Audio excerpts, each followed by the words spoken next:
tension est forte, une émeute à Montréal présage un conflit imminent. Nous verrons dans cet épisode que le gouverneur a beau interdire les assemblées populaires, rien n'y fait. Il s'en tient un peu partout.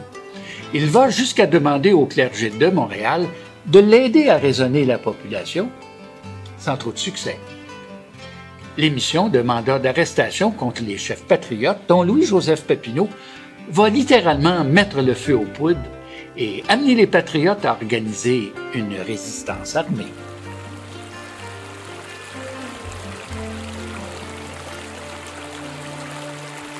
La plus radicale des assemblées et la plus significative se tiendra à l'Assemblée des 6 comtés, qui fut la plus importante de toute l'année.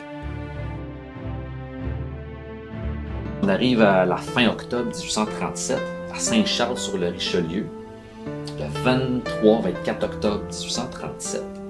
Il va y avoir une grande assemblée politique. Immense assemblée, la plus grande jamais organisée au Bas-Canada à ce moment-là, puis même si on compte l'année suivante aussi. Les plus grands leaders patriotes vont diriger cette assemblée-là. Papineau va être présent sur place. Il va faire un grand discours. Peut-être pas le plus important, parce qu'on va le considérer un petit peu plus modéré que sont les Wilfrid Nelson. C'est un médecin à Saint-Denis-sur-Richelieu, petite paroisse pas loin à côté. Wilfrid Nelson, ça, patriote super important. C'est lui qui va diriger la seule bataille remportée par les patriotes en 1837. Bref, on est à Saint-Charles, il y a environ, on pense, 3, 4, voire 5, 6 000 personnes sur place, dans un grand champ, dans la paroisse de Saint-Charles. Les petites familles arrivent là en charrette, en carriole. Il y a des enfants un peu partout. Il y a des drapeaux. On voit des drapeaux dans la foule. On voit même des drapeaux américains. On voit le tricolore patriote.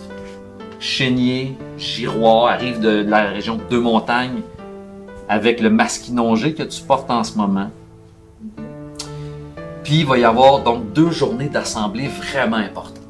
À ce moment-là, Papineau préconise surtout en quelque sorte, le boycottage des produits anglais. Des divergences importantes apparaissent entre les 2 chefs patriotes. Louis-Joseph Papineau est en faveur de l'agitation constitutionnelle. Wilfrid Nelson pour le recours aux armes. Mais au moment de l'Assemblée de Saint-Charles, l'Assemblée des 6 comtés, on parle de Rouville, comté de Richelieu, Saint-Hyacinthe, Chambly, l'Acadie et Verchères. Donc ces 6 comtés-là se réunissent. Ces 3, 4, 5, 6 000 personnes-là se réunissent. Puis là, il y a le docteur Wilfrid Nelson qui fait un discours. Et c'est à ce moment-là que lui décide de dire la fameuse phrase qui a un peu marqué l'imaginaire à ce moment-là. Là, c'est assez le niaisage. C'est le temps de fondre nos cuillères pour en faire des balles. L'image est quand même forte. Vous en convenez? Ouais. Cuillère, c'est fait pour manger. Quand c'est plus le temps quasiment de manger, c'est le temps de fondre une cuillère pour en faire des balles, donc pour aller se battre. Là, je pense qu'on est rendu à un autre niveau à ce moment-là. Puis là, le gouverneur Gosford, il trouve que là, cette assemblée-là va beaucoup trop loin. Fait que là, déjà que le mouvement patriote s'était radicalisé tout au long de l'automne, là, on est rendu début novembre. Il y a l'escarmouche des Fils de la Liberté avec le Doric Club dans les rues de Montréal. On est rendu le 6 novembre.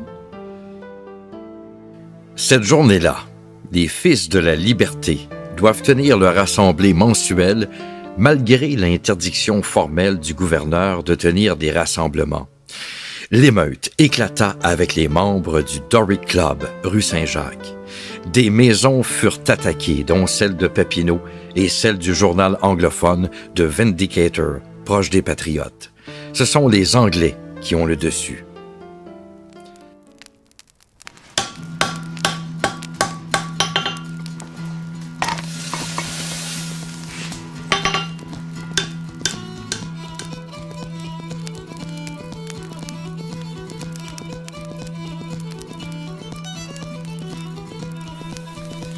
Il y en a qui disent que l'émeute, c'est un coup monté par les autorités. Puis qu'eux autres auraient planifié de partir la bataille. Mais Papineau, lui, il voulait pas renverser le gouvernement par la force. Ils voulaient faire ça dans la légalité. Mais ça, là, on ne saura jamais ce qui s'est vraiment passé. Mais c'est en mettant des mandats d'arrestation sur la tête des chefs patriotes que la grogne a vraiment pogné dans la population. Le monde, il l'aimait bien, Papineau. Tout le monde y faisait confiance. Puis même s'il n'y a pas de télévision, de radio et de médias sociaux comme aujourd'hui, ben Papineau, il est connu.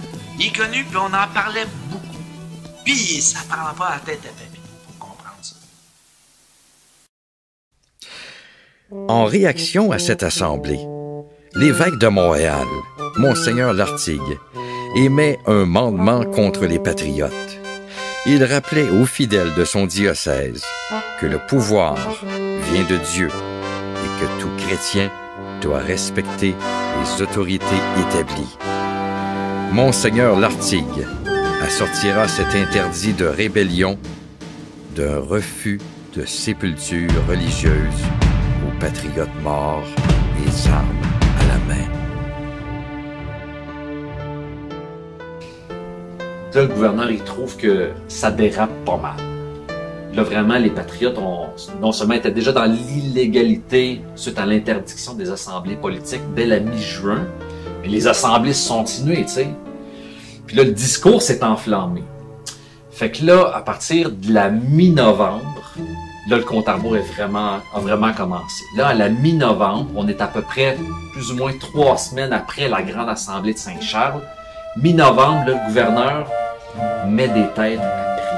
Vous savez ce que ça veut dire, ça? Donc, il va cibler quelques-uns des principales têtes d'affiche patriotes. Puis il va dire, OK, lui, il faut le trouver. Lui aussi. Donc, il va en cibler une bonne vingtaine. La plupart sont des députés patriotes. Étrangement. Louis-Joseph Papineau, pour qui on demande la tête la plus chère, évidemment. Donc, on recherche les principaux leaders patriotes. À partir de ce moment-là, ces individus-là, ne voulant pas être arrêtés par les autorités publiques, vont décider d'aller se réfugier dans les principaux bastions les plus susceptibles de les défendre. Et c'est quelles régions les plus importantes, les plus patriotes à ce moment-là? La vallée du Richelieu, où on retrouve les villages de Saint-Denis, Saint-Charles, la grande vallée de Richelieu, mais aussi le grand comté des Deux-Montagnes.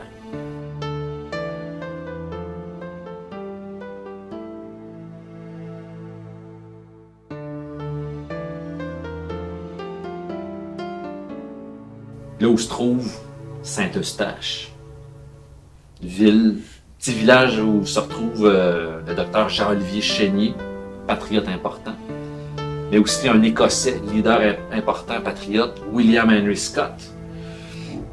Donc le vaste comté des Deux-Montagnes.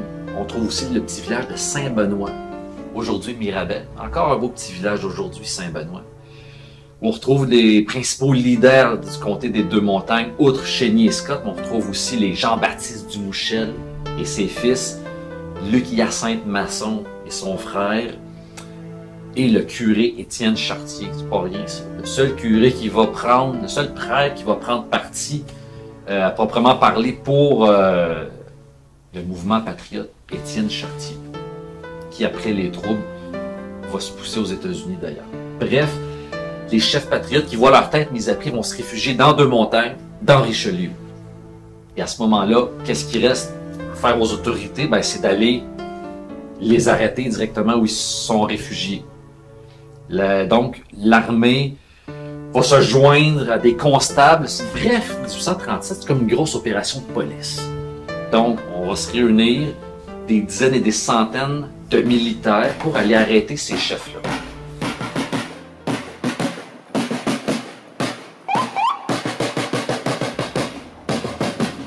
Le gouvernement britannique décide d'étouffer la révolte avant qu'elle n'ait le temps de s'organiser. Le gouverneur Gosford proclame la loi martiale et ordonne que tous les chefs patriotes soient arrêtés. Des agents de la paix, accompagnés de magistrats, sont chargés de ramener les rebelles à Montréal pour y être jugés. Le 17 novembre, une escarmouche éclate à Longueuil et les patriotes libèrent 2 des leurs, prisonniers des Britanniques. Pour protéger les hommes recherchés, on organise à la hâte des camps retranchés à Saint-Denis et à Saint-Charles. Le général Colburn fait sortir ses soldats de leur caserne. Les forces qui s'opposent sont très inégales. D'un côté, les soldats bien disciplinés, munis d'armes à feu en très grande quantité. Et de l'autre côté, les patriotes ont seulement quelques fusils dépareillés et des instruments agricoles comme des fourches à foin. À Saint-Denis, à Saint-Charles, à Saint-Benoît, à Saint-Eustache. C'est une méga vaste opération policière. Alors, pendant ce temps-là, les chefs patriotes s'organisent un temps soit peu, veut pas. Ils arrivent à Saint-Eustache, ils arrivent à Saint-Denis, à Saint-Charles, Saint-Benoît, tentent de s'organiser un peu. Qu'est-ce qu'ils font? Ben là, on essaie de réunir du monde.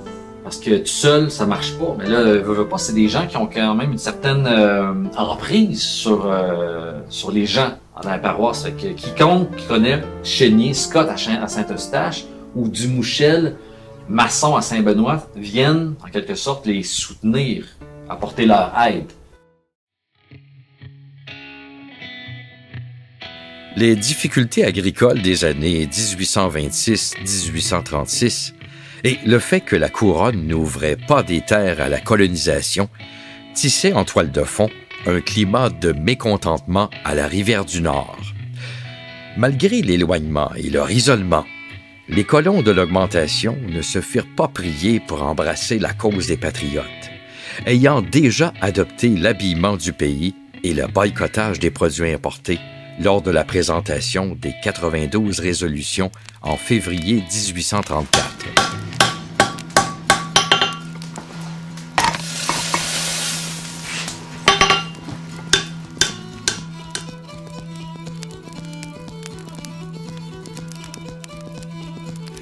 Il y a eu des leaders patriotes de Saint-Eustache et de Saint-Benoît qui sont venus discourir un dimanche après la messe au port de la Petite Chapelle. Ben, la Petite Chapelle, ben oui, mais parce que l'église de Saint-Jérôme n'était pas bâtie encore. Tout ça, c'est pour vous dire, c'est pas les discours qui ont fait sensation. C'était bien la présence de Chénier et du général Girod, qui était accompagné d'une centaine d'hommes qui étaient venus recruter. Puis Jérôme Lompré, père, il était présent, lui, ce dimanche-là. Puis ses frères aussi. C'est eux autres, c'était des vrais passionnés. Mais on lui reproche d'avoir forcé des colons à se mobiliser, d'avoir perquisitionné des armes. Jérôme avait entraîné pas mal de monde de Saint-Jérôme jusqu'au camp de Saint-Eustache, là, en leur promettant de la boisson puis de la danse. Et quand il est venu le temps de se battre, ben Jérôme, il s'est sauvé.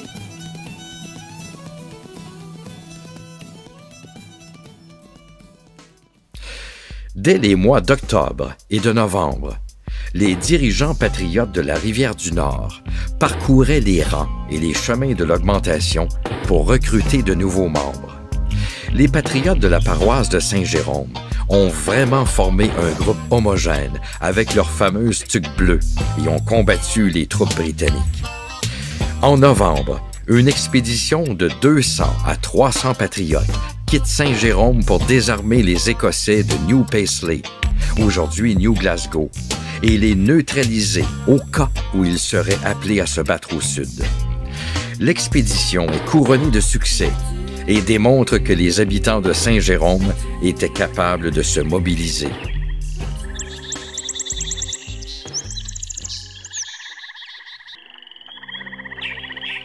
Dans la région, les leaders de Terrebonne, Louis-Hippolyte Lafontaine, le dauphin de Papineau, et Séraphin Bouc, sont très actifs, ainsi que ceux de Deux-Montagnes, les Giroir, Chénier et Scott, qui informent la population sur les enjeux politiques. On a longtemps dit que l'implication des paysans et des colons de 1837-1838 avait été le fait d'ignorants ou de gens dont on avait forcé la participation. Malgré leur analphabétisme, ils n'en étaient pas moins bien informés par l'élite. Alors, je vous donne un exemple. En 1837, au moment où ça commence à brasser beaucoup, il y a 3 leaders à Terrebonne. Charles-Guillaume Bouc, qui est vraiment le chef des Patriotes, qui est assisté de Léandre, du notaire Léandre Prévost. Et puis, vous avez donc ce mouvement-là qui est très, très bien organisé. Je vous donne un exemple bien précis. On est à l'église, le curé Porlier lit un mandement de l'évêque pour inviter les gens à ne pas participer à l'insurrection des patriotes. Et Prévost se lève en pleine messe et dit à tout le monde de sortir de l'église. Alors déjà, ça vous donne un peu l'idée de la force du mouvement patriote. Quelques semaines plus tard, il y a près de 2500 patriotes qui sont rassemblés à Terrebonne et on attend l'attaque des Anglais. L'attaque ne viendra pas. Finalement, c'est une fausse rumeur. Mais vous avez compris que les loyalistes, les fidèles à la couronne britannique, voyant que près de 2500 personnes étaient capables de se mobiliser à Terrebonne en peu de temps, vont véritablement avoir peur et dans les semaines qui suivent, vont demander l'arrestation des principaux chefs patriotes. Ça dégénère malheureusement parce que, bon, le patriote en chef n'a pas été arrêté. Il y a quelques patriotes qui vont l'être, mais finalement, ça va s'estomper. L'Organisation patriote de Terrebonne semblait promise au succès.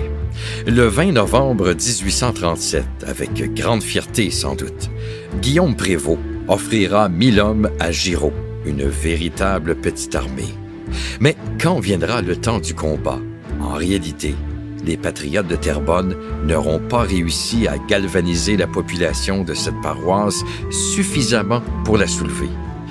Par contre, la région de Sainte-Thérèse, sans doute tempérée par l'action du curé du Charme, ne présenta que peu de patriotes thérésiens à se mobiliser à la cause. Du côté d'Argenteuil, étant donné que la population était majoritairement anglophone, ça venait dur de cautionner cette mouvance-là que les patriotes avaient amenée avec la responsabilisation des élites politiques. On savait qu'on était une minorité dans un grand monde majoritairement francophone. Donc, le pouvoir britannique, la façon dont tout le système politique était construit, pour les anglophones d'Argenteuil, c'était important de le conserver. Et c'est là qu'eux, ils n'ont pas suivi le mouvement. Au contraire, ils ont été en résistance. Donc, à partir du moment où les patriotes ont manifesté, les Anglais ont refusé cette manifestation-là. Puis on a vu vraiment là, une frontière s'établir entre l'Ouest, c'est-à-dire Argenteuil, et l'Est, c'est-à-dire les seigneuries du côté des Basses-Laurentides. Le mouvement patriote n'est pas l'apanage exclusif des hommes. Plusieurs femmes y adhèrent et certaines participent activement à leur manière. Déjà en 1836 et surtout en 1837, lorsque Louis-Joseph Papineau prône le boycottage des produits britanniques, des tissus en particulier, les femmes de la région des Deux-Montagnes, et particulièrement de Saint-Eustache, s'habillent d'étoffes du pays et fabriquent sans relâche les vêtements de leur famille. Marie-Louise Choquette, la mère du patriote Damien Masson de Saint-Benoît, a réalisé le drapeau des patriotes de Saint-Eustache utilisé lors de la bataille du 14 décembre 1837. C'est Zéphirine Labrie, l'épouse du docteur Jean-Olivier Chénier, qui accueillait et hébergeait dans sa maison de nombreux chefs patriotes montréalais. Plusieurs autres femmes se prêtaient à la fonte d'ustensiles pour en fabriquer des balles. Notez que des dames à l'esprit patriotique des comtés des Deux-Montagnes, de Verchères et de Richelieu avaient fondé en août 1837 leurs propres associations.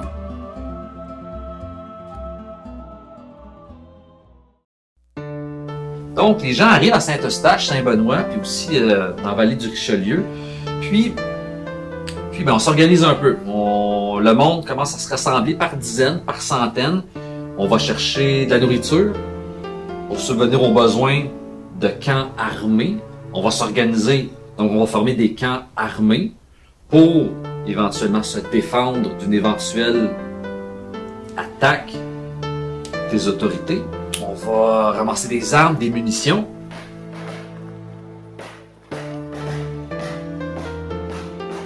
Oh, la parade. Moi, OK, il faut que vous sauviez, là. Je pense que la parade commence. Ah oui, t'as raison.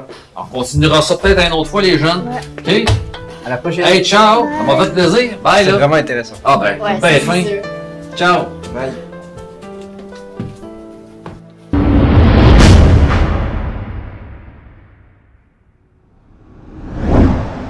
Le 15 novembre, Armurerie Giraud arrive à Saint-Eustache avec l'intention de s'assurer du contrôle des Patriotes de Deux-Montagnes, ce qu'il réussira entre le 18 et 23 novembre.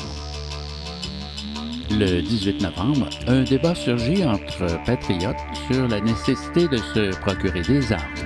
William Scott, l'autre député patriote de Deux-Montagnes, s'y oppose, mais Giraud, qui est évidemment d'avis contraire, gagne chénier à ses idées, nous dit l'historien Serge Lorrain.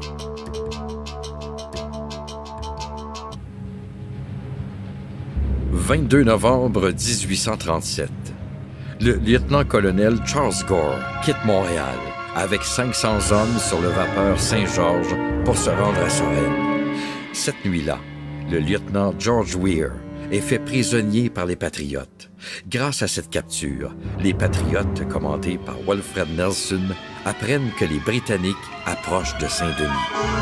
Les quelques 300 Patriotes armés de vieux fusils résistent pendant 6 heures. Gore, à bout de munitions, doit battre en retraite en abandonnant un canon. C'est la victoire pour les Patriotes, pour qui tout semble désormais possible.